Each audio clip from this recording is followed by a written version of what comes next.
Un conducteur arrogant a défié le juge Frank Caprio avec un sourire narquois.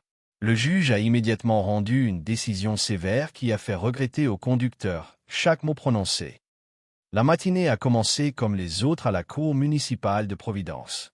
Une mince lumière d'automne a filtré à travers les hautes fenêtres cintrées, projetant de douces rayures d'or sur le parquet poli.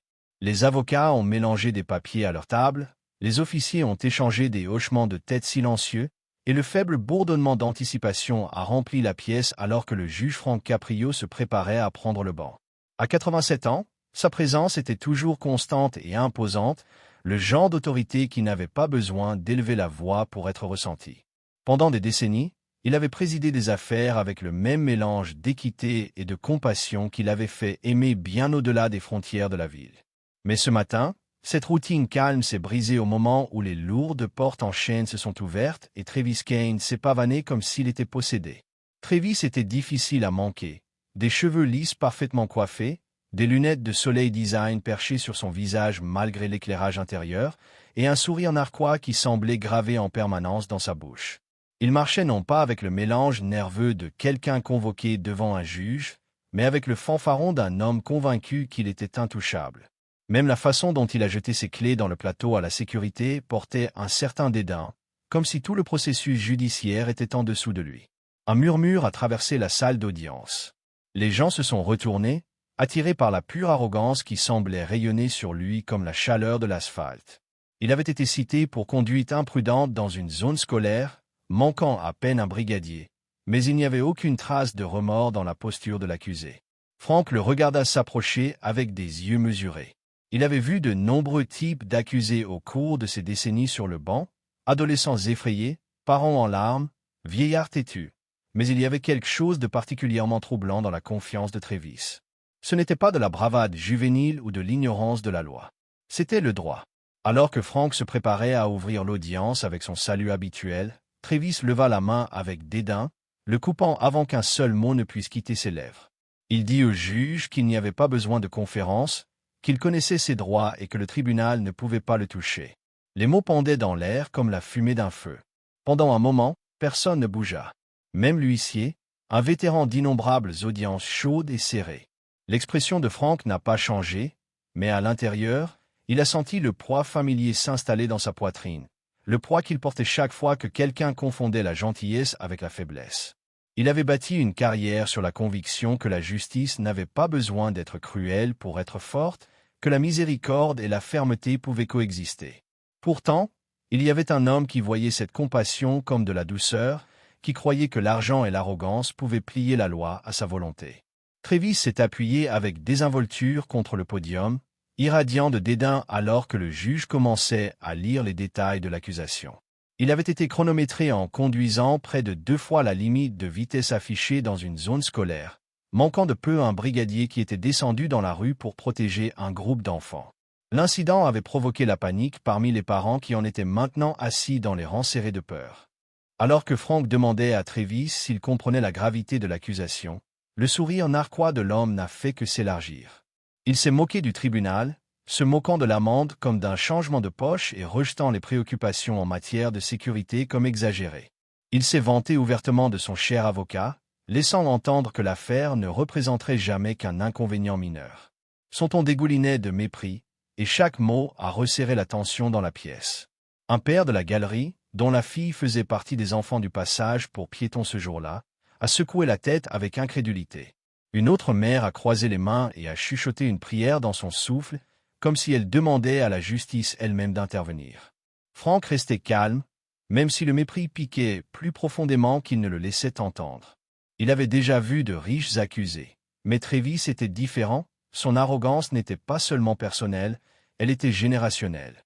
C'était le produit de quelqu'un à qui on n'avait jamais dit non, qui avait grandi en regardant les portes s'ouvrir pour lui pendant que les autres étaient forcés de frapper. Les questions du juge étaient simples et précises, mais Travis a répondu par des sarcasmes et des insultes, traitant toute la procédure comme un inconvénient qui a interrompu sa journée. À un moment, il s'est penché en arrière et a marmonné que le tribunal devrait être reconnaissant qu'il ait même pris la peine de se présenter.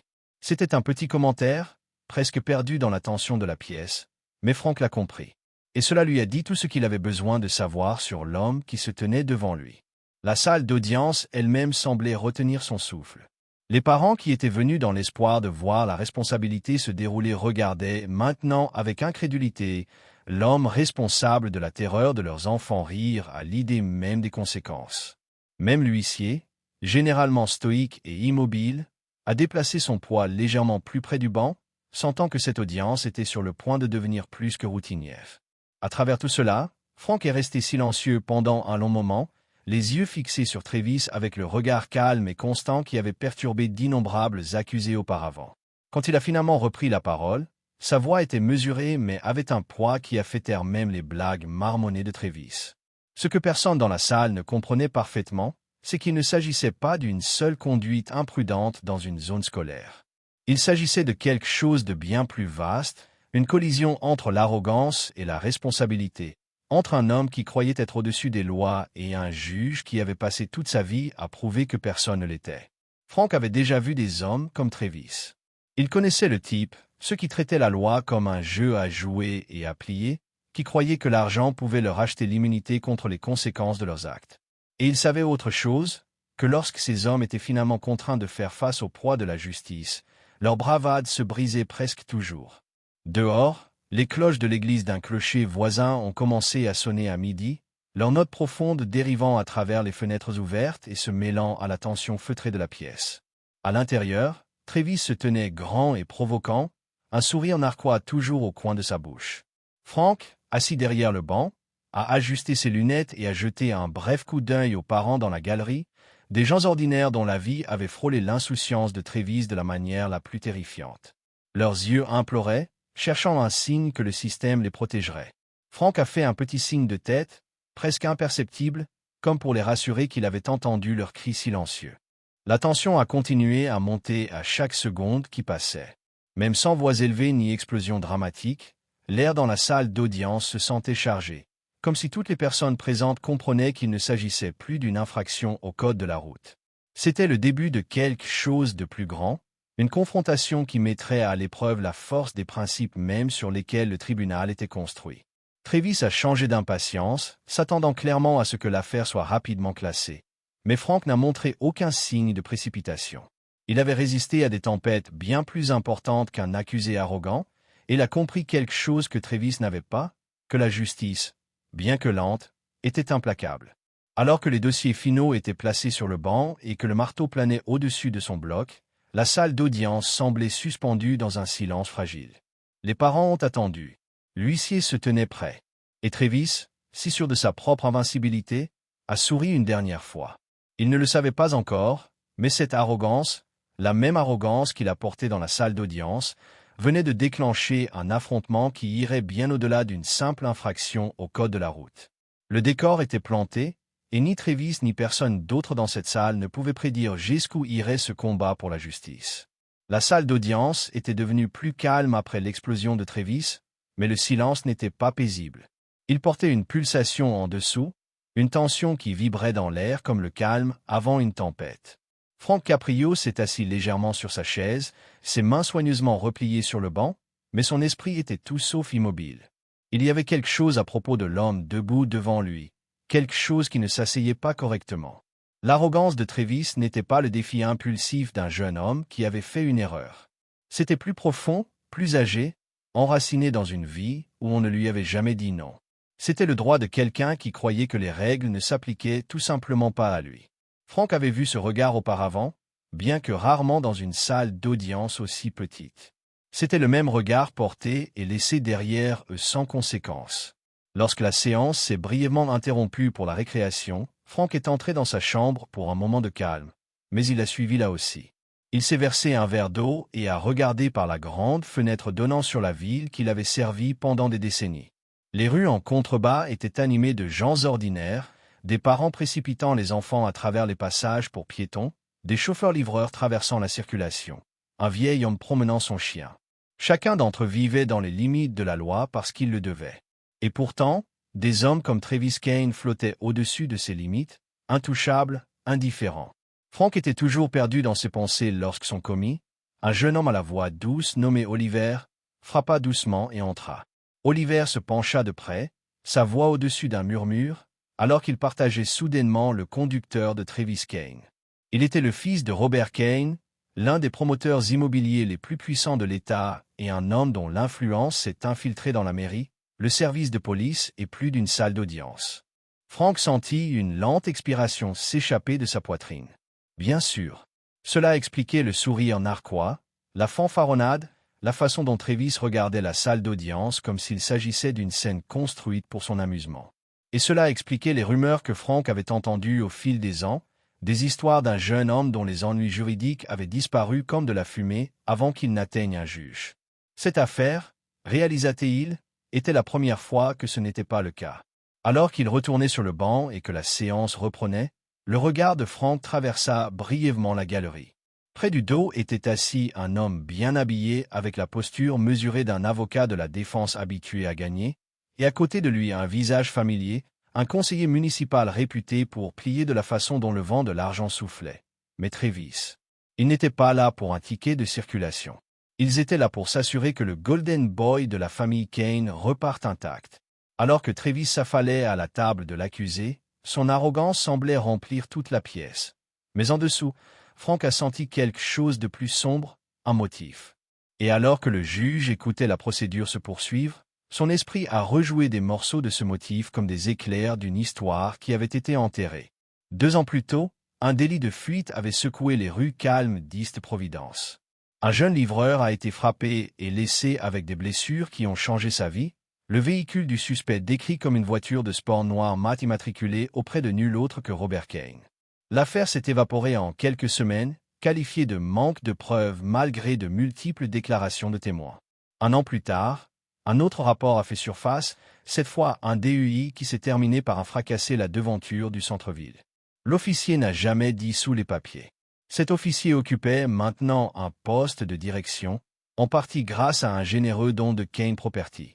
Il y avait aussi des histoires plus petites, des chuchotements de résidents qui avaient essayé de se plaindre de la conduite imprudente près du domaine de Kane, seulement pour que leur rapport disparaisse avant d'atteindre l'enceinte. Un voisin a affirmé que Travis avait ri une fois après avoir été arrêté, se vantant que son père possédait la moitié de la ville, et que personne ne pouvait le toucher. Chaque incident en soi pouvait être considéré comme une rumeur ou une coïncidence. Mais ensemble, ils ont brossé un tableau impossible à ignorer. Travis Kane avait grandi en regardant son père plier les règles sous la forme qui lui plaisait. Et maintenant, debout dans la salle d'audience de Frank Caprio, il se croyait intouchable pour la même raison. La pensée a remué quelque chose chez Frank, une colère lente qui s'est mélangée à la résolution tranquille qui avait guidé sa carrière. Il avait passé des décennies à croire au pouvoir du système judiciaire de protéger les impuissants, mais voici un exemple vivant de la facilité avec laquelle ce pouvoir pouvait être acheté et tordu. Et pourtant, il savait aussi que cette fois était différente. Travis n'avait pas seulement traversé une rue calme ou s'était écrasé dans une voiture garée. Il avait déchiré une zone scolaire en milieu de matinée, sa voiture dérapant à quelques pas d'un brigadier et d'un groupe d'enfants. La quasi-disparition avait laissé les parents secoués et furieux. Les images du téléphone portable s'étaient propagées en ligne, provoquant l'indignation dans toute la ville. Pour la première fois, les yeux du public étaient fermement fixés sur Travis Kane et sur l'extension. Alors que Frank se concentrait sur le banc, il sentit le poids de cette attention se presser sur lui. Il savait la pression qui suivrait s'il choisissait de repousser la machine Kane. Les appels des responsables de la ville viendraient en premier, polis au début, puis plus insistants. Des lettres anonymes pourraient arriver. Ces décisions seraient disséquées par des personnes influentes et ayant des agendas. Et pourtant, rien de tout cela n'avait d'importance maintenant. Tout ce qui comptait était la vue de ce sourire narquois, celui que Travis portait comme un bouclier, convaincu que quoi qu'il arrive dans cette pièce, sa vie continuerait inchangée. Ce sourire narquois a fait quelque chose à Frank. Il a allumé un feu qu'il n'avait pas ressenti depuis des années. Il laissa la salle d'audience s'installer, son regard fixe et sans ciller sur l'homme devant lui. Autour d'eux, l'atmosphère changeait subtilement. Les parents qui s'étaient rassemblés dans la rangée arrière se penchèrent en avant sur leur siège, sentant le changement. Même l'avocat en costume sur mesure ajusta sa cravate, sa confiance faiblissant très légèrement. Le conseiller municipal murmura quelque chose dans son souffle, jetant un coup d'œil vers Travis avec le moindre soupçon d'inquiétude. La famille Kane avait construit un empire sur la conviction que la justice pouvait être façonnée par le pouvoir et l'argent. Mais cette salle d'audience était le domaine de Frank Caprio, et ici, la loi avait toujours une colonne vertébrale. Le juge a légèrement tapé sur son marteau, le son résonnant dans la pièce et attirant l'attention. Pendant un bref instant, tout était immobile. C'était comme si toute l'histoire de la ville, tous les accords chuchotés, toutes les affaires enterrées, toute l'injustice dissimulée par l'argent était suspendue dans les airs, attendant de voir ce qui allait se passer ensuite. Travis s'est déplacé sur son siège, son sourire narquois revenant, mais il y avait un scintillement de quelque chose en dessous maintenant. Peut-être que c'était un doute. Peut-être que, juste pour la première fois, il se demandait si cette affaire se terminerait différemment. Les yeux de Frank n'ont pas vacillé. Il avait passé toute sa vie à prouver que la justice n'était pas à vendre, et il n'était pas sur le point de s'arrêter maintenant. Il ne s'agissait pas seulement d'un homme gâté et d'une contravention pour excès de vitesse. Il s'agissait de savoir si l'état de droit signifiait encore quelque chose dans une ville qu'il avait trop souvent vendue aux plus offrants. Et alors que Frank s'apprêtait à parler à nouveau, toute la salle d'audience s'est penchée en avant, sentant que la vraie bataille ne faisait que commencer. La tension à l'intérieur de la salle d'audience avait atteint un point de rupture. Pendant près d'une heure, Travis Kane s'était assis avec suffisance à la table de l'accusé, se penchant en arrière avec le genre de confiance que seule une personne habituée aux privilèges intouchables pouvait posséder. Son avocat avait déposé des requêtes, contesté les preuves et s'était même moqué du manque de preuves définitives de l'accusation. Le conseiller municipal du dernier rang avait recommencé à se détendre, ses bras croisés suggérant que cela, comme toutes les autres audiences impliquant la famille Kane, se dissoudrait tranquillement en rien. Mais le juge Frank Caprio n'était pas prêt à laisser cela se produire. Il était resté silencieux pendant la majeure partie de la procédure, regardant et écoutant, attendant son heure. Et puis, au milieu d'une accalmie procédurale, il a fait une demande qui a tout changé. Frank a demandé les images de surveillance complète de la zone scolaire, pas le court clip que la défense avait autorisé à contre-cœur en preuve, mais l'enregistrement complet et non édité des caméras de circulation de la ville et des devantures de magasins à proximité. L'avocat de Travis s'est figé, sa posture confiante se raidissant comme s'il était frappé par un froid soudain. Il était clair qu'il ne s'était jamais attendu à ce que quiconque prenne la peine de les récupérer. Mais Frank avait anticipé cela. Quelques semaines avant l'audience, il avait discrètement ordonné de sécuriser toutes les images disponibles en les stockant sous l'autorité du tribunal pour éviter toute falsification.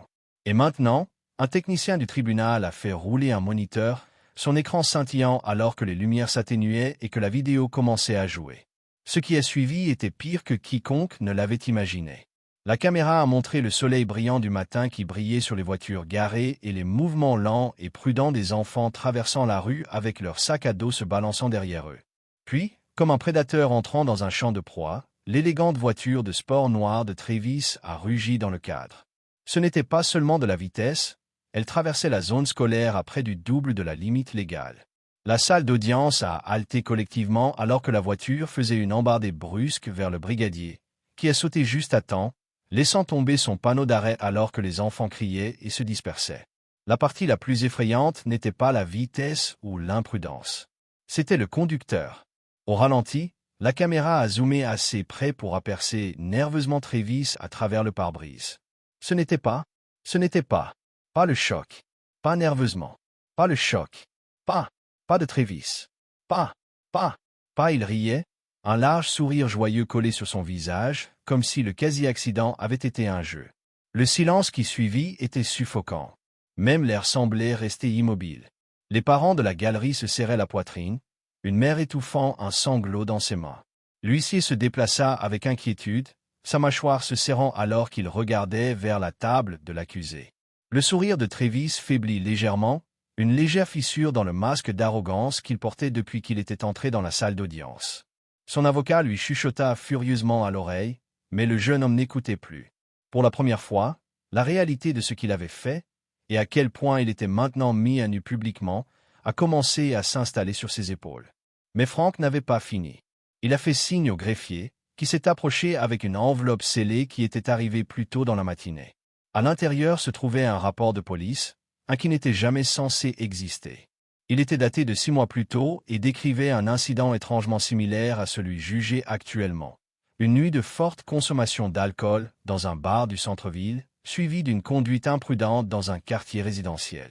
Le rapport détaillait des témoins décrivant la voiture de Travis se faufilant dangereusement près des piétons, et s'est terminé par une citation directe attribuée à Travis lui-même. « Rien ne me colle jamais », lit-on dans le rapport.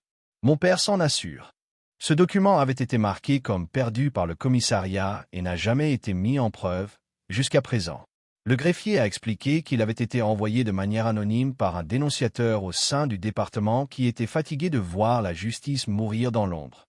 L'effet a été immédiat. L'avocat de haut niveau à l'arrière, qui avait passé la matinée à sourire narquois au contrôle de la défense sur le récit, était maintenant assis le visage de pierre, sa confiance s'évaporant. Le conseiller municipal qui s'était allongé confortablement dans sa chaise s'est déplacé vers l'avant, le front froncé d'inquiétude soudaine. La galerie bourdonnait d'indignation, les gens se chuchotant furieusement alors que l'illusion de l'invincibilité de Travis s'effondrait sous leurs yeux. Même les journalistes, généralement des observateurs stoïques, ont commencé à taper furieusement. Sentant que ce n'était plus une histoire de contravention pour excès de vitesse, c'était le démantèlement d'une dynastie. Frank a laissé le silence s'étirer pendant de longues secondes avant de parler. Quand il l'a fait, sa voix était stable et résonnante, transportant dans tous les coins de la pièce. Il a déclaré que le tribunal n'était pas à vendre, que la justice ne pouvait pas et ne serait pas achetée par la richesse ou le pouvoir. Ces mots ont traversé l'air chargé comme une lame, et cette fois, Travis n'a pas ri. Ses épaules, autrefois tirées en arrière par un défi arrogant, se sont maintenant légèrement affaissées alors que le poids de la situation s'abattait sur lui. Le regard du juge s'est attardé sur le jeune homme pendant un long moment avant de se diriger vers la galerie, comme s'il s'adressait non seulement aux gens de cette pièce, mais à toute la ville au-delà. Frank a ensuite émis une ordonnance qui a provoqué une onde de choc dans la salle d'audience. Il a annoncé une enquête judiciaire immédiate sur toutes les affaires antérieures impliquant Travis Kane qui avaient été rejetées, scellées ou discrètement résolues. Les assignations à comparaître, a-t-il dit, seraient émises d'ici la fin de la journée. Les noms seraient nommés, les dossiers seraient ouverts et personne, pas même les puissants, ne serait épargné par un examen minutieux. L'avocat de la défense a protesté bruyamment, mais il était trop tard. Le mécanisme de la justice avait été mis en marche et il était bien plus grand que n'importe quel avocat ou nom de famille. L'effet d'entraînement a commencé presque instantanément. Des appels téléphoniques ont été passés depuis les marches du palais de justice avant même que l'audience ne soit ajournée. Un capitaine de police a quitté la pièce l'air pâle, déjà conscient que sa carrière était en danger. Un greffier de la ville a été vu se précipiter vers le bureau du maire, serrant un dossier de dossier.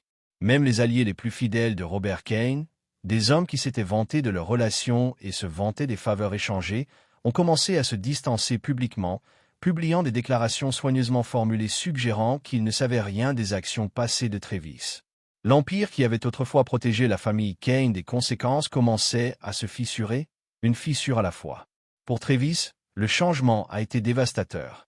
Le nom de son père, autrefois son plus grand bouclier, était maintenant suspendu autour de son cou comme une ancre. L'inclinaison confiante de son menton avait disparu, remplacée par un regard creux fixé sur le sol de la salle d'audience. Il ne pouvait plus se cacher derrière des blagues ou de l'arrogance. Chaque rire de ces images de surveillance résonnait maintenant comme une preuve d'intention. Chaque vantardise dans ce rapport de police récupéré est devenue la preuve d'un schéma. Il n'était plus le fils d'un riche dans une salle d'audience, c'était un homme confronté à tout le poids de la loi. Frank a regardé tout se dérouler avec une résolution tranquille.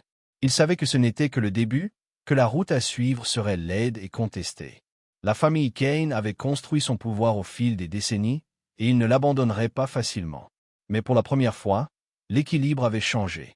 La vérité, autrefois enfouie sous l'argent et l'influence, était maintenant ouverte. Et la vérité, croyait Frank, avait un moyen de prendre de l'ampleur une fois qu'elle serait libre. Devant le palais de justice, les révélations du jour se sont rapidement répandues. Le soir, les présentateurs de nouvelles disséquaient les images à la télévision en direct et la radio bourdonnait d'indignation face au rapport de police perdu. Les responsables de la ville se sont précipités pour préparer des déclarations alors que l'opinion publique se retournait brusquement contre les Kane. Et dans l'une des plus hautes tours de bureaux de la ville, Robert Kane lui-même arpentait son bureau en silence, son téléphone s'allumant avec des appels auxquels il n'a pas répondu. De retour dans la salle d'audience, Frank a fait tomber le marteau pour conclure la séance de la journée, son regard s'attardant une dernière fois sur Travis. Ce n'était plus le même jeune homme qui s'était pavané dans le palais de justice, certain de sa propre invincibilité. C'était quelqu'un qui, pour la première fois de sa vie, commençait à comprendre la peur. Mais la plus grande révélation de la journée était encore à venir. Alors que la foule commençait à se disperser et que les journalistes préparaient leurs histoires, la nouvelle s'est répandue tranquillement dans les salles du palais de justice. Quelqu'un d'encore plus puissant que Robert Kane venait de s'intéresser à cette affaire. La semaine suivante, le tribunal municipal de Providence ne ressemblait en rien à la chambre tranquille qu'il était habituellement. Les journalistes se sont regroupés sur les marches du palais de justice, les microphones prêts, les caméras roulant comme si un procès politique majeur était sur le point de se dérouler. À l'intérieur, chaque banc gémissait sous le poids des citoyens entassés côte à côte, leur chuchotement tissant un courant constant d'anticipation. Les parents qui s'étaient déjà tenus au passage à niveau des écoles ont maintenant agrippé des pancartes imprimées appelant à la responsabilité. Des étudiants en droit et des militants ont aligné les allées, griffonnant des notes et murmurant des prédictions. L'air lui-même était lourd, épais avec le sentiment que quelque chose de plus grand qu'une infraction au code de la route était sur le point de s'ouvrir. Frank Caprio est entré dans la salle d'audience sans fanfare, sa robe noire balayant légèrement le sol alors qu'il montait sur le banc. Mais même ses décennies d'expérience ne l'avaient pas préparé à ce dont il était sur le point d'être témoin. Quelques instants avant le début de la procédure, les portes latérales se sont ouvertes et un silence a traversé la pièce. Le procureur général de l'État lui-même est entré, flanqué de 2 enquêteurs principaux et d'une petite équipe d'assistants portant des dossiers scellés. Il n'a pas parlé avant de s'être approché du banc, mais quand il l'a fait, ses mots ont atterri comme le tonnerre. Il a annoncé que son bureau lançait une vaste enquête sur la corruption judiciaire et l'inconduite systémique liée à la famille Kane, une enquête qui irait bien au-delà des limites de cette seule salle d'audience. L'effet a été immédiat. Dans les rangées du fond, le conseiller municipal suffisant qui s'était autrefois allongé confortablement était maintenant assis rigide, les yeux se dirigeant vers la sortie. 2 policiers en civil ont échangé des regards inquiets, sachant que leur décision passée pourrait bientôt être examinée. Même Robert Kane, assis à côté de son fils avec son air habituel d'autorité intouchable, s'est déplacé sur sa chaise pour la première fois, la mâchoire se serrant à mesure que l'ampleur de ce qui se passait s'installait. Les audiences qui ont suivi ne ressemblaient à rien de ce que le tribunal avait vu depuis des années. Une par une, des personnes qui avaient autrefois été des boucliers pour la famille Kane ont été convoquées. Un capitaine de police qui avait enterré le rapport DUI 2 ans plus tôt a été le premier à témoigner. Il a d'abord essayé de nier tout acte répréhensible, mais face à des preuves documentaires et à la menace de parjure, son défi s'est effondré. Il a admis sous serment qu'il avait supprimé des preuves après une conversation avec Robert Kane et un don important à la caisse de retraite du département. Puis vint un procureur de la ville, pas les transpirants, qui avoua qu'il avait rejeté une accusation de délit de fuite après avoir reçu la pression d'un conseiller lié au Kane. Puis un commis administratif a révélé que plusieurs plaintes contre Travis avaient été interceptées et perdues avant qu'elles n'atteignent les archives officielles. À chaque témoignage, un autre morceau du mur protégeant la famille Kane s'est effondré. L'illusion d'invincibilité qui les avait protégés pendant des années semblait maintenant fragile et prête à s'effondrer complètement. À travers tout cela, Travis Kane s'est assis à la table de la défense, sa confiance s'épuisant d'heure en heure. Fini le fanfaron, le sourire moqueur, les lunettes de soleil qui avaient jadis semblé être une couronne d'arrogance. Maintenant, il regardait le bois poli de la table devant lui, ses mains tremblant légèrement en les tordant ensemble. Chaque révélation accablante resserrait le nœud coulant autour de sa vie soigneusement isolée. Même son avocat, un homme connu pour son style agressif et ses défenses à toute épreuve, était devenu plus calme, ses objections de moins en plus faibles à chaque témoin qui passait. Le dernier jour du procès est arrivé sous un ciel et une bruine qui a peint les marches du palais de justice lisses et froides. À l'intérieur, la salle d'audience était suffisamment silencieuse pour entendre le léger tic-tac de l'horloge au-dessus du banc. Travis s'est levé alors que le verdict était prêt à être lu, son visage pâle sous les sévères plafonniers. Robert Kane était assis directement derrière lui, son expression un masque illisible de fureur et d'incrédulité, comme si le monde lui-même l'avait trahi. La voix de Frank Caprio était stable quand il a parlé. Il a déclaré Travis Kane coupable de tous les chefs d'accusation, conduite imprudente dans une zone scolaire, mise en danger d'un fonctionnaire et obstruction à la justice par des tentatives de manipulation du système. La sentence qui a suivi était un changement frappant par rapport à la clémence à laquelle Travis s'était habitué. Il purgerait une peine de prison, son permis de conduire serait révoqué indéfiniment et il serait tenu de présenter des excuses publiques aux familles et à la communauté qu'il avait mise en danger. Il n'y aurait pas d'amende facilement remboursée, pas de licenciement discret, pas de faveur cachée. Cette fois, il y aurait des conséquences. Pendant un moment, la salle d'audience a été figée dans le silence. Puis l'huissier s'est avancé, et le cliquetis aigu des menottes a résonné dans la chambre. Travis a tressailli alors que l'acier froid se refermait autour de ses poignets, sa posture autrefois arrogante maintenant pliée en défaite. Robert Kane a tiré sur ses pieds, son visage rougi cramoisi, mais il ne pouvait rien faire. L'influence et la richesse, si puissantes en dehors de ces murs, ne signifiaient plus rien dans cette pièce maintenant. Il ne pouvait que regarder son fils être emmené, la même arrogance qui l'avait aidé à cultiver maintenant la source de son humiliation. Alors que Frank se levait du banc, l'atmosphère dans la salle d'audience a changé. Les parents se sont approchés de lui, les yeux mouillés de gratitude. Un père, dont la fille était à quelques centimètres de la voiture pour excès de vitesse de Travis ce jour-là, a serré la main de Frank et a chuchoté des mots de remerciement qu'il pouvait à peine parler à travers les larmes. Même le brigadier, l'homme dont Travis avait ri et vers lequel il s'était tourné, s'est avancé avec des mains tremblantes pour serrer celles du juge. Frank a rencontré chaque geste avec une humilité tranquille, sa voix à peine au-dessus d'un murmure alors qu'il leur rappelait que la justice appartenait à tout le monde, pas seulement aux puissants. Dehors, l'histoire avait déjà commencé à se répandre. Au moment où Frank a quitté les marches du palais de justice, son nom et l'affaire étaient à la mode dans tous les grands médias. Les commentateurs ont parlé du procès comme d'un moment décisif pour la ville, un signe qu'aucune dynastie, aussi profondément enracinée dans l'argent et la politique, n'était hors de portée de la responsabilité. Des images de Travis emmenées menottées en boucle sur les écrans du pays, suscitant des conversations dans les salons, les salles de classe et les mairies. Partout au pays, les gens ont vu plus qu'un simple conducteur imprudent être puni. Ils ont vu un système se battre pour prouver que la loi signifiait toujours quelque chose. Frank s'arrêta en haut des marches du palais de justice et regarda la petite foule rassemblée en dessous. Certains applaudissaient, d'autres regardaient simplement dans un silence réfléchi.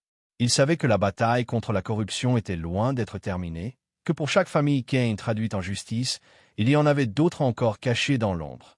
Mais ce jour-là, au moins, le message était clair et indéniable. Et si vous pensez que la justice ne devrait jamais céder à la richesse ou à l'influence, partagez cette histoire, parce qu'il faut rappeler à quelqu'un que la loi signifie toujours quelque chose. Avertissement, l'histoire que vous venez de regarder est fictive. Elle explore les thèmes de l'autorité judiciaire, de l'abus d'arrogance des citoyens et des graves conséquences du manque de respect dans les salles d'audience. Ce récit vise à souligner l'importance de l'humilité et de la responsabilité pour tous ceux qui comparaissent devant le système judiciaire.